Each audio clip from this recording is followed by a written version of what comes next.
шығанның бір көрінісі келе салып алғашқыда гүлін анасына табыстады. Қазақта сөз бар, анасына қарап қызын ал деген. Содан кейін өзінің 100 жылдық жанына табыстаған екен. Дәл осындай көрегендік бар. Бүгінгі Бекболсындай күйеу жігітке бір қошеметтеп қойыңыздаршы. Ай бәрекелді, той қыласыз Бекбол. Ал енді қос ғашықтың артынан ерген қыз жолдас пен күйеу жігіт сіздердің қошеметтеріңізбен қос аққу көлбетіңде жарасымды, екі жас табысты да бағашылды. Тілейміз Бекболсын мен Малинаға өмірдегі ең қымбатты барасыңды. Ал Бека, Малинаның қолынан ұстап, ақ-тау махаббат төрінде шат көңілмен жайғасыңдар. Той қыласыздар.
Мінекей олай болса, әдемі қыздарымызды ортаға әкелдік. Енді Бекболсының қос жеңгесінің тілегімен, жақсы ниетімізбен Малина ханым жайғасып қойыңыздар.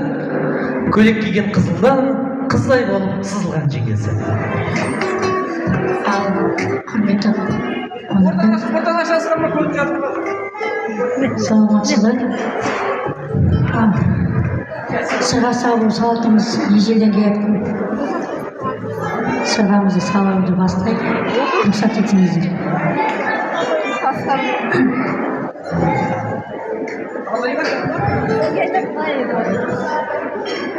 Алтындай сырға тағылар, алтындай таза болсын деп.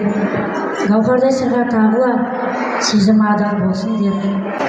Оң қолмен сырағым салайын, әулетімізге бақ құсы қонсын деп. Сол үшін сырағым салайын.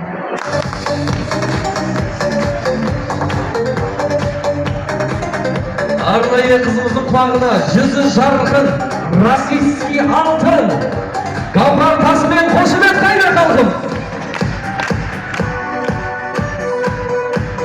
Мерекелі болсын, этикеткасы алынбаған, ешкімнің құлағына табылмаған. Бек болсын жеңгелердің атынан, салмағы 5 килограммдық алтын сынға.